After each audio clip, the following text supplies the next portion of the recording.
கோவை நவ இந்தியா பகுதியில் உள்ள இந்துஸ்தான் கல்லூரி வளாகத்தில் கோவை மாவட்ட நிர்வாகம், மாநகர காவல்துறை மற்றும் உயிர் அமைப்பு இணைந்து கோவையின் மாபெரும் சாலை பாதுகாப்பு குறித்த விழிப்புணர்வு பிரச்சாரத்தின் துவக்க விழா நடைபெற்றது.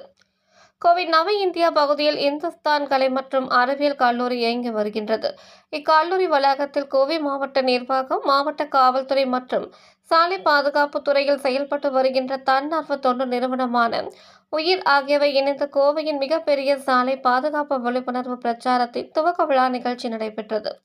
நான் உயிர் காவலன் எனும் தலைப்பில் நடைபெற்ற இந்த விழிப்புணர்வு பிரச்சாரத்தின் துவக்க விழாவில் சிறப்பு விருந்தினராக கலந்து கொண்ட கோவை மாவட்ட ஆட்சியர் பவன்குமார், மாநகராட்சி ஆணையர் சிவகுரு பிரபாகரன், உயிர் அறக்கட்டளையின் நிர்வாக அறங்காவலர் டாக்டர் ராஜசேகரன் மற்றும் ஸ்ரீ கிருஷ்ணா கல்வி நிறுவனங்களின் தலைவரும் உயிர் அறக்கட்டளையின் அறங்காவலருமான மலர்விழி ஆகியோர் கலந்து கொண்டு இந்த பிரச்சாரத்தை துவக்கி வைத்ததுடன் இந்த விழிப்புணர்வு பிரச்சாரத்திற்காக விளம்பர பலகையும் வெளியிட்டனர்.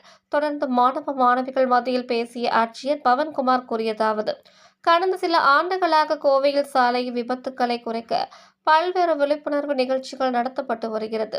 இதன் தொடர்ச்சியாக இந்த ஆண்டும் உயிர் அமைப்புடன் இணைந்து சாலை பாதுகாப்பு குறித்த பல்வேறு பேரணிகள், கருத்தரங்குகள், பள்ளி மாணவர்களுக்கு விழிப்புணர்வு நிகழ்ச்சிகளை நடத்த திட்டமிடப்பட்டுள்ளதாகவும், மேலும் அக்டோபர் முதல் வாரத்தில் கோவை மாநகரில் உள்ள 10 லட்சம் பொதுமக்களை ஒன்றிணைத்து அனைவரும் சேர்ந்து சாலை பாதுகாப்பு உறுதிமொழி ஏற்கும் நிகழ்ச்சியும் நடத்த திட்டமிடப்பட்டுள்ளதாக தெரிவித்தார். இந்த நிகழ்ச்சியில் அரசு அதிகாரிகள், காவல்துறை அதிகாரிகள், கல்வி நிறுவனங்கள், தொழிற்சாலை சங்கங்கள், சமூக நல அமைப்புகள் என பலரும் கலந்து கொள்ள உள்ளதாக தெரிவித்தார் என்பது குறிப்பிடத்தக்கது.